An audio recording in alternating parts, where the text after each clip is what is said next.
조합제TV 시청자 여러분 안녕하십니까. 2019년 3월 22일 서해 수호의 날 오전 8시 반입니다.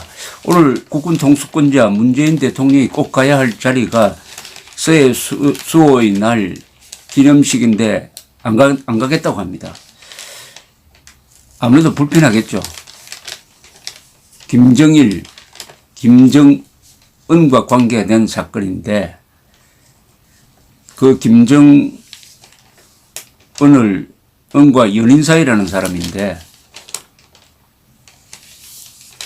또 정경두 국방장관은 천안함 폭침을 남북 간 불미스러운 충돌이라고 이야기하니까 문재인 대통령이 갈 마음이 안 생기고 대한민국 국군, 특히 김일성의 남침을 막아낸 국군에 대해서 문재인 대통령이 좋은 감정을 갖고 있지 않을 것이라는 것은 김일성주의자 신영복, 그 때문에 20년 동안 감옥 생활을 했던 신영복을 사상가로 존경한다고 했으니까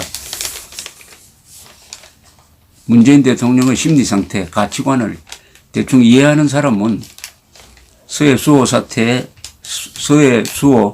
날 기념식에 안 가는 문재인 대통령의 마음을 이해할 수 있을 것이라고 생각을 합니다.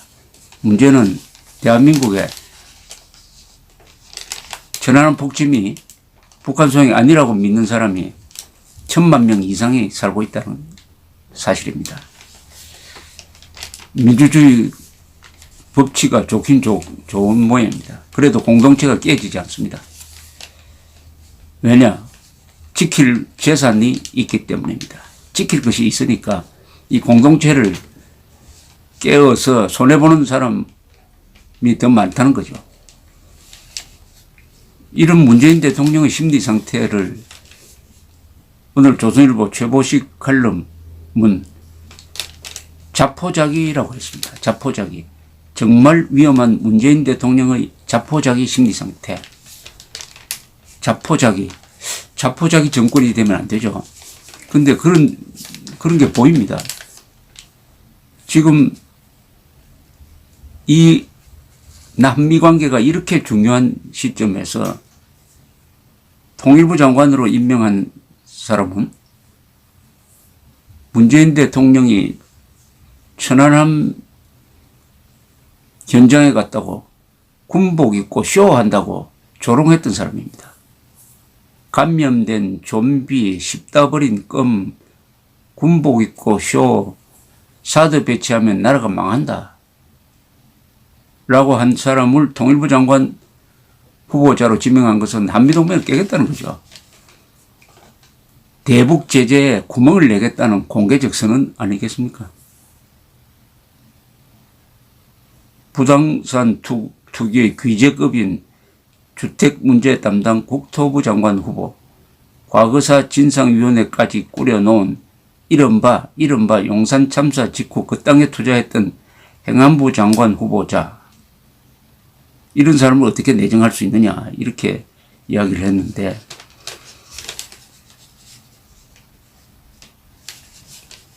약 6박 7일을 아세안 순방 돌아온 문재인 대통령이 첫 일성이 뭐냐면 귀국 보고가 아니고 김학의, 버닝썬, 장자연 사건 철저 수사 지시였습니다. 김학의, 장자연 사건은 수사가 불가능한 공소시효가 끝난 사건입니다. 하나님도 수사를 해서도 안 되고 기소도 할 수 없는 사건인데 왜 수사를 하는지, 흥미 유발 차원의 수사인지, 이것도 자포자기 심리 상태를 뒷받침하는 것이 아니냐 생각 드네요. 현 정권이 실험해본 정책 중에서 평균점을 받은 것은 하나도 없다라고 최보식 기자는 이야기합니다. 소득주도 성장 정책은 글을 찍었던 서민층을 더 어렵게 만들었고 일자리 정부를 내걸고 세금을 살포했으나 취업률은 더 떨어졌다. 기세 좋게 밀어붙인 탈원전은 한전의 엄청난 적자와 해외 원전 수출 좌초, 관련 산업의 붕괴로 나타났다. 여기에 또 4대강 보까지 지금 해체한다고 하니까 대한민국 해체 정권이 아닌가 하는 생각도 듭니다. 이 별명을 여러 가지 붙일 수 있는데 국민 분열 정권입니다. 이건 확실합니다. 계급적 시각으로 국민을 분열시킨 정권입니다. 거짓 선동 정권입니다. 그리고 대한민국 해체, 대한민국의 발전을 뒷받침했던 원전 등등 성공 요인을 해체하는 정권. 그리고 요새는 느닷없이 적폐 청산에다가 친일까지 넣어가지고 친일 잔재 청산 운동을 벌리니까 이게 시계가 한 70년 전으로 돌아간 것 같습니다. 70년 전에. 그런데 그 중에서도 가장 우려할 이 심리가 자포자기입니다. 자포자기입니다. 자포자기는 희망이 없을 때 이루어지는 거죠. 만회와 역전의 기회가 있으면 사람은 자포자기하지 않습니다. 이길 수 있다. 버티면 찬스가 온다. 잘하면 된다. 지금까지 못했지만은 앞으로 잘할 수가 있다. 하는 희망과 방법이 있으면은 자포자기하지 않습니다. 그런데 대통령이 자포자기하면은 그 대통령이 선장에 비유하면은 폭풍속으로 대한민국 호가 들어가게 돼 있는데 선장이 자포자기 심리면은 우리 국민은 어떻게 되죠? 국민은 어떻게 해야 됩니까? 하나의 시사점이 되는 영화가 하나 있습니다. 케인호의 반란이라는 영화입니다. 케인호의 반란. 정상적이지 않는 선장을 어떻게 할 것이냐 하는 화두를 던지는 영화가 있습니다. 케인호의 반란. 이 문재인 대통령의 자포자기의 출발점은, 최근의 출발점은 하노이죠. 하노이 결렬이죠. 하노이 회담이 성공할 줄 알고 이벤트까지 준비를 했는데 간단하게 결렬이 되고 말았습니다. 문재인 대통령의 정보 판단의 실수죠.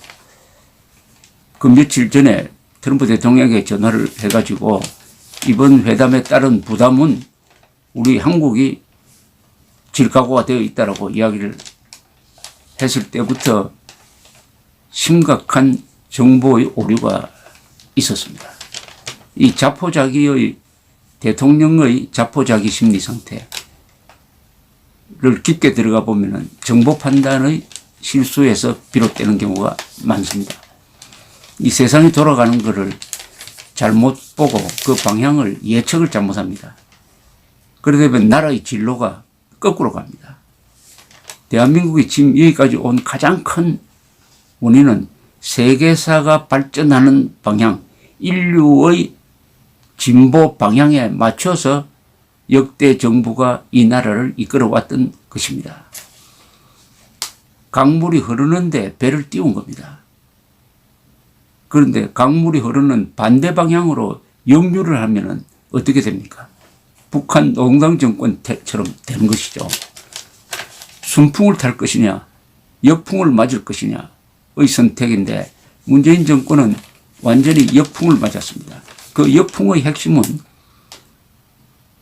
사실에 눈을 감았습니다. 세상이 어떻게 돌아가는지, 북한이 어떻게 돌아가는지, 김정은의 정체가 어떤 인간인지, 김정은이가 고사총으로 살육을 하고 있다는 사실에 눈을 감은 거 아닙니까? 김정은이가 살인마라는데 눈을 감은 거 아닙니까? 김정은이가 민족 반역자라는데 눈을 감은 거 아닙니까?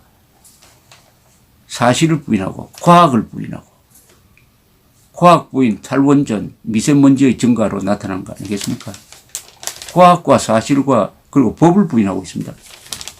헌법을 총체적으로 위반하고 있습니다.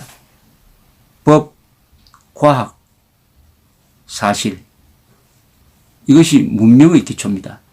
대한민국을 발전시킨 핵심적 가치가 이 세 개입니다. 그런데 이것을 부인하고 역주행을 해봤습니다. 대한민국이 걸어온 길 반대 방향으로 한번 달려보았습니다. 제일 처음에는 권력이 있으니까 한 1년 정도는 잘 나갔죠. 그러나 지금 힘이 빠지지 않습니까? 검찰이 언제까지 대통령의 심부름센터 역할을 할까요? 미국이 유엔이 문재인 대통령이 바라는 방향으로 가줍니까? 유럽에 가서 정상들을 만나서 대북 제재 완화해달라고 하니까 어떤 반응이 돌아왔습니까? 김정은에 너무 올인하다 보니까 다른 데는 신경을 쓰지 않았고 거긴 또 재미도 없고 언론의 박수도 나오지 않는데 김정은과 만나면은 세계 언론이 다 주목을 하니까 여기에 허영심이 생긴 것이 아닌가 생각이 듭니다.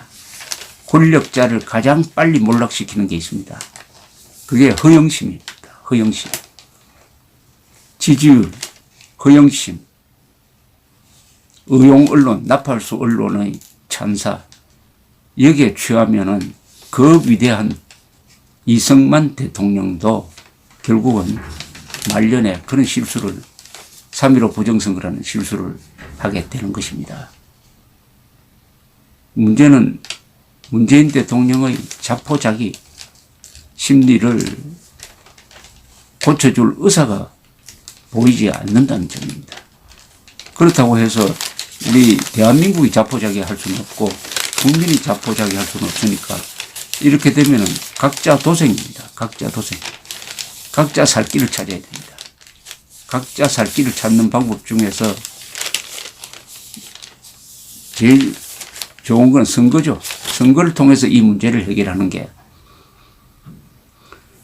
국민저항운동이라든지 아니면 무슨 혁명 운운하는 그런 초헌법적 방식이 아닌 국민들의 각성, 선거를 통한 주권자의 결단을 통한 문제 해결이 가장 코스트가 적게 먹히고 어떻게 하면 문재인 대통령이 자포자기해서 이 공동체를 위태롭게 하는 것을 최소화할 수 있느냐. 그것은 역시 야당의 견제와 언론의 비판입니다. 동시에 국민들의 참여입니다. 모든 국민들이 중구난방식으로 자신의 의사를 표현해야 합니다. 손과 지갑으로 그리고 자신의 의견을 댓글을 써서든지 아니면 신문에 광고를 낸다든지 개인 광고도 좋은 거 아닙니까? 이런 비상한 방법 황천항해를 하고 있습니다.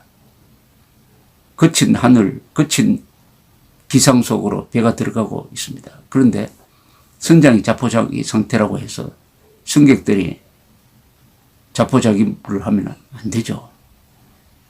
자포자기 정권 참 위험합니다. 그러나 그 위험성을 알면은 방법은 있습니다. 감사합니다.